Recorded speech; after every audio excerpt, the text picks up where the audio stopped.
Yes, everyone's going to have a wonderful Thanksgiving. Not going to get upset or mad at the family. That old uncle that you really didn't invite going to show up, and you're going to love him anyway. And happy, blessed Thanksgiving to everybody. Uh, Tough week, of course, but we plan to respond accordingly. We plan to get our little swagger back and fix the things that we let down uh, last week. Tremendous game. We still got, a little bit hanging on. We're trying to flush it. Trust me, we're trying to flush it tremendously. But sometimes there's little things that creep up on you. You remind yourself of the opportunity you had, and you pray that you still have an opportunity. But I want it for the young men so badly that it's hard to just totally flush it completely.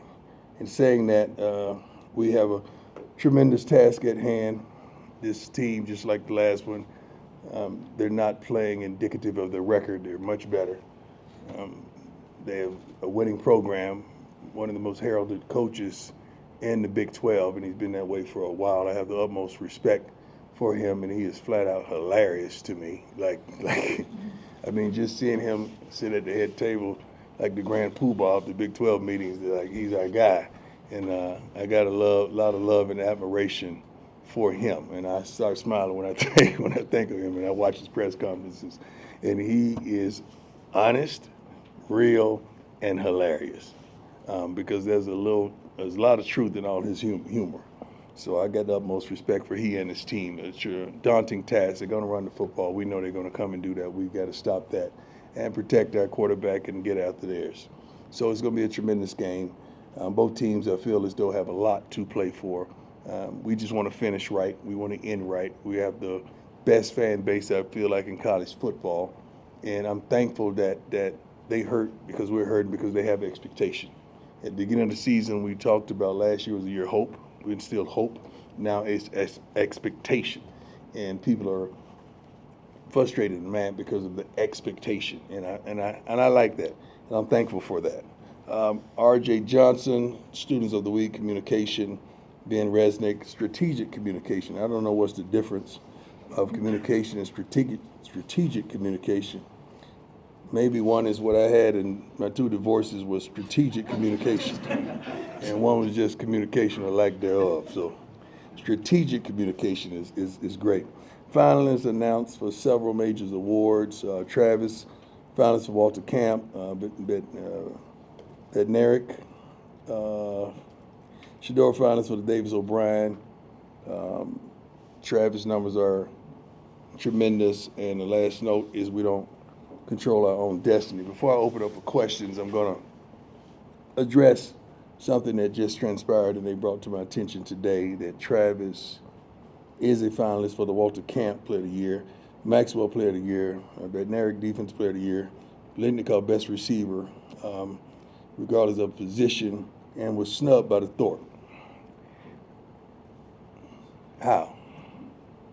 How is Travis Hunter snubbed by the Jim Thorpe Award? You can have my award, you can have it back. Matter of fact, I'm going to give him mine. I ain't using it. It's just sitting up there collecting dust. So Travis could have my Thorpe Award, because if this ain't the most idiotic thing in college football, that he's not a finalist for the Jim Thorpe Award, and he is, I would say arguably, but I don't think it's really an argument about this young man being the best defensive back in college football. I ain't saying nothing about the receiver part of it. I'm just talking about defensive back. He rarely gets thrown at. He's won a game for tackling for us, and he's always on point. So if you bring up the statistics, I don't know how in the world is Travis Hunter not a finalist for the Jim Thorpe Award. They just pretty much messed up all the integrity of the award, and he could have mine. Whoever's voting down there, who's ever bringing it home, thank you, because I don't even want mine now. God bless you. On that, now, let's talk about whatever you guys want to talk about. Hi, Coach. How you doing, Nikki? Good, how are you? Good. When you look at the film from this game, you see Devin Neal put up a miraculous game. When you meet with the run defense, Warren Sapp, all your defensive line coaches, what's the message to them, and how are they thinking this week? Well, they're thinking like they're always thinking. We got to be dominant. We got to do the right thing, make the plays. We just got to be better, coaches wise as well as player wise. We got to do a better job, include me. I'm the first one. We got to do a much better job of getting these guys prepared to play the game. I said to the team the other day, we came to play. We didn't come to win or to dominate. And this week we're having that attitude that we're coming to win and to dominate. John, go ahead. Hey, Coach John Treach, 9 News. All Buffs Nation has loved the ride, especially with this great season with Shedeur and Travis. But with the Big 12 title game in doubt, will this be the last time fans see them in the Buffs uniform? No, we got a bowl game. I'm pretty sure we secured that weeks ago for Peggy. So, no, it's not the last time you're going to see them in a Buff uniform. These two and all the rest of the seniors have done a wonderful job of getting us to where we are, instilling so much expectation in our fan base and expectation in ourselves. So we're going to fight and try to go out there and kick some butt and end this thing on the right note. And we're going to go to a bowl game and end this thing on the right note because our fans deserve the absolute best. And I feel like whatever bowl game we're chosen to go to or whatever we choose, we're going to pack it. We're going to do what we normally do everywhere we go on the road. And it's going to be a tremendous game. And you're going to see everything you've seen throughout the season regarding our athletes. Rylan, go ahead. Rylan Scholes from Ralph Report. You guys are facing another really good running back this week. Yes, sir. Big 12 preseason offensive player of the year, all Jordan. What do you guys have to do to make sure that what happened in Kansas City last Saturday doesn't happen? Well, we just got to be, we just got to do our jobs. It's simple. You got to do our jobs. When there's a call, you got to execute what's called. The week before, we executed what was called. Last week, we didn't. You just got to execute the call that's sent in. We got to do a better job of that tremendously and get to the ball. Adam, go ahead. Hi, Coach. Adam, what's your Tigers? How you doing, Adam? Sports, doing well. Kind of building off your response to Nikki, have you seen what you wanted to see following Saturday's game? Yeah. Our young men are they're tremendous, man. They work their butts off. They don't take days off. They practice their butts off. It's shortened week, so that makes you hurry up and flush it and get it over with real quick. But these guys are responding tremendously, man. I'm proud of them. I really am. Pat, go ahead. Hey, Coach Pat Graham, since you're How you doing, my man? Kind of good, thank you. Kind of harp off what these guys said already. You made that, you had a great speech after the game saying, they're intoxicated by success. Yeah. How do you flush that out, and how do you stay humbled, and how do you just learn from that? Well, we have learned, but we lost. The scoreboard said we lost. The Americans saw us lose. That's a humbling experience when you've been winning and winning and expected to win. So it's a tremendously humbling experience. So you just got to go back to the drawing boards, look and see what you did wrong or what we didn't do or what we didn't call or what we didn't manufacture. And then the young men have to do the same. It has to be a self-analysis for everyone, coaches included, staff included. And you just go back to the drawing board and let's get it on. You can't just harbor on what happened yesterday, man. I'm not built like that. It's tough to flush it, but I'm not built like that to sit up there and look at my rearview mirror. I'm gonna crash if I keep doing that. I gotta look forward and straight ahead and let's go get it. That's kind of how I get down. You gotta understand, I was a baseball player. I can't worry about that last strikeout. I gotta go up there looking for a hit or lay down a bunt or something. I gotta get on base. All right, go ahead. Hey, Coach. Brian Howell, Davis. Yes, sir. Obviously, we know going into this weekend, you guys need certain things to happen around the conference Yeah. to get in. But the first thing is you guys got to win. And Right. Do you like that your team kicks off Big 12 play to where just take care of you first and then you can watch the score? Well, you want to take care of you first. I'm not the type of guy to sit down and wish everyone loses so we could reach our goal. I'm not built like that. We had opportunity. We squandered it. Okay, let's go out here and kick butt, and whatever happens, happens. But I'm not going to sit there. I wish they lose so we could. I'm not like that. I don't wish wrong on somebody so we could be right. I'm not built like that, man.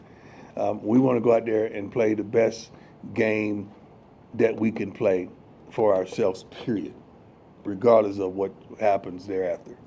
And kind of quick follow-up to that. Will you watch some of the other games on Saturday? No, I ain't built like that. I just said that. I ain't sitting up, sit up there and watch football. You're gonna get mad and upset because someone's not playing like you got a remote control. Like, this ain't PlayStation. You can't turn the team on and off. It don't it don't work like that. We had our chance. Monica, go ahead. Coach? How you doing? Good news, sir. Excellent. Just wanted to ask, senior day, Mm-hmm. some significant players playing their last home game here. And what do you have to say about the seniors or the players that'll be finishing their home here at Folsom, and anyone you want to call out? Well, all of them have done a wonderful job. I'm not going to sit here because I'm going to forget somebody because I'm not great with names anyway. It's a tremendous day, but we've been preparing these young men for this day all season with getting them ready for the not just the emotional part, but the extraction of the game. Like, everyone makes a big deal about this game, but what happens after this game to these young men? You guys are just worried about them running out there and the hoopla. I'm worried about what happens afterwards when they don't have these jerseys, when they don't have this uniform, when school is not there anymore, when the collective money ain't coming no more. All that stuff, all the fanfare. I'm worried about them then. What happens then? And I pray to God that our resources have provided structure enough so they could transition into the real world, the young men that are not going pro. And some of them are going to have dreams and hopes and aspirations to do such, but some of them aren't. It's just the ugly truth, and I'm trying to prepare them for the ugly truth. I'm trying to make it as beautiful as possible to present it to them because this is going to happen. It's going to happen. And for yourself, this will be your last time Yeah. coaching with the same uniform as your sons Yeah. and Travis. How will you feel coaching at home at Folsom? I don't know. How will you feel? I have no idea. Never had that feeling yet. So I don't know. I don't know how we're going to handle that. I don't know what the emotions are going to be led, but we have another game. Right? We have a bowl game guaranteed. So I'm not going to go crazy because I know we got one more left. So maybe that last one, that last walk may be something to behold. But I'm not focused on my last hoorah with my kids. I'm focused on winning this last game with my team. That's my focus. Troy, go ahead. Hey, Coach. Troy Finnegan, CU Sports Report. I wanted to go back to Kansas really quickly. It felt like they did a lot of things. Why you keep going back to Kansas? I don't want to go back to Kansas. Kansas is over, man. Let's go to Oklahoma State. Can I ask you one question? Yes, about sir. Kansas? Yes, sir. It felt like they did a lot of things that took advantage of how aggressively you guys play on defense. Did you feel that? And does a No. game like that make you I don't reevaluate agree. yourself? I don't agree with that. I just think we didn't come to play.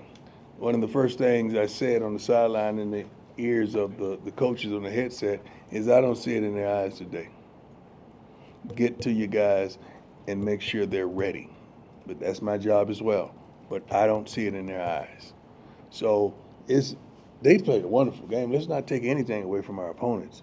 But before the game, we said, if they stop us, we allowed it. If they score, we allowed it. So we feel as though we allowed it. We allowed what transpired. That's on us. It's not on nobody else. That's on us. Matt, go ahead. Hey, Coach. How you doing? Hey. Couple things. First, injury reports, Isaiah, maybe Preston, Shane. Will we see any of these guys back? Isaiah, Shane will be back. Preston Hart? Yeah. No, everybody's playing. Everybody's good. Yeah, and we have an outside shot that Jimmy is going to play. 88 is out. Right tackle's out. I'm just looking at positions in my head right now. Maybe a guy or so special teams, but nothing that devastating. We should have enough depth to compensate for what transpired at this Saturday. Yesterday at his press conference, Kansas State's head coach was Mhm. talking about the new look Big 12. This is the first year, and spoke about how maybe the league is at a disadvantage because you play 9 league games. I was just wondering how you felt about the first year in this new conference and how it stacks up. Well, we're excited. We're happy. We're happy with how we fared, how we're faring, and how we're going to end. There's a lot of talent, a lot of unbelievable coaching in this league, and it's a league that's, I think, is equally balanced. When you have Arizona State and Coach Dillingham doing what he's doing, and some others just popping up out of nowhere that, you know, we wouldn't have respected, we would have rejected, and you see these teams getting an opportunity to play for it all, that's tremendous to me, man. So it's a lot of parity, it's a lot of equality in this league, because you always feel like you have a chance, and I'm proud of that. We have the best commissioner, I feel like, in football, and they're doing a great job. I really do. And let me say this as well before this. Coach reached out to me as well as the young man, and he and Shedeur are going to talk, because he's going to apologize and Shedeur is going to accept it. I know that because Shedeur is not upset with that. So let's not make a big deal out of something that transpired in the heat of the battle. I know how it looked, I know how it seemed, but the guy's trying to make a play, he's playing ball. But they will communicate with one another. So it's no hard feelings. Did they reach out to you on that one? Yes, sir. Okay. Yes. And the last part about the league was that it looks like maybe only one Big 12 team will get in. I was just wondering, do you think it makes a difference that the Big 12 plays 9 league games? Yes, but I'm not, man, I ain't tripping on it. It is what it is. I mean, when you play dominant football and you ball out, you're going to get an opportunity to play in the tournament. You're going to get an opportunity because they want the best teams and they want the teams who draw the most as well. So it's about several things. Unfortunately, it is what it is. Two more, go ahead, Jack. Oh, you said it, Mike. Hey, Coach Scott Proctor, I gave you all right, Phil. Good, sir. Glad to hear that. I know your immediate focus is Friday at Oklahoma State. You said last week, though, that you kind of already have this thing mapped out in terms of next year and beyond. I'm just curious how you would kind of describe the situation, you know, a high school quarterback or even a transfer quarterback would kind of be walking into, you know, next season, how they would kind of be insulated, supported, and whatnot. Well, they're pretty darn good. You know, we have options, tremendous options when it comes to that. And we've just secured one of the top high school quarterbacks in the country. I'm going to cross that hurdle when we get there. Right now, man, I'm focused and I'm locked in on the goal that's right there in front of us on Friday. That's the focus. I'm not thinking about no turkey, no dressing, no black-eyed peas and rice and yellow rice and sweet potatoes and yams and what kind of cake is that? Red velvet cake, peach cobbler. I'm not thinking about all that. I'm thinking about this game. That's our Thanksgiving. Now two more, Jake, go ahead. Hey, Coach. Jake Schwanz, DMV. How you doing, sir? How you doing? Good. I know you just said your focus, but early signing day is a week away. Is there anything that you can share with us about that? We're going to be straight. We got what we want. You know, we don't take a lot of high school players, and the ones that we take, we want them to play immediately. We want them to produce, be productive. Best thing about it, we go into a bowl, they get to practice with us in the bowl game. So they get to get an early start and get here, and we can see what they're working with. So we're excited about that. But you know we're going to hit that portal like it hadn't been hit before. You know that. That's what we do. And we have certain positions we know everything we want. We know what we're going to get. Of course, we hadn't spoken to all the guys that are probably going to jump in the portal, but we're going to do some good things and replace some players that pretty much are darn irreplaceable. You know, what are you going to get for Travis and a Shedeur? You're going to try your best to. May take 2 players of each. You may get 4 guys just to handle with those 2. And we have some great, Cam and Shedeur. So we got some great players. And Wester and Will Shepard. It's some wonderful talent that's walking out that door. But we plan on bringing some tremendous talent, as we did last year. Last one, Jack. Good question. Jack? Come on, Jack, say it. Jack Carlo. Jack Carlo. My man. My man. I want to ask you, offensively, it seems like the screen game the past few weeks has really picked up some momentum. Yeah. Obviously, Travis Hunter's touchdown on Saturday. Just how big is that been for the offense? It's big because you got a choice. You come up there and bump and run, those guys have the ability to run by you. So you want to kind of play it safe, and we throw a quick screen out there, we get the right block, we could get out of there. And we've shown that we could do some wonderful things, not with just Travis, LaJonte, and Will, and prayerfully we get Jimmy back this week. But Pat's been calling a good game. I know we didn't have a lot of attempts last week due to the running game of the opposing team, but the offense, they still put up points. But you don't want to be in a situation where you got to score every darn possession. But the screen game has been tremendous, and you cannot run a screen game unless you have receivers blocking and you have linemen get downfield blocking as well. And that's another way to get the ball out of Shedeur's hand. And honestly, it's another way to elongate the run game because it's a protected pass behind the line of scrimmage, and it's just like it's like a run to us. Yeah. Thanks, Coach. Good. God bless you. Have a wonderful Thanksgiving. Thanks.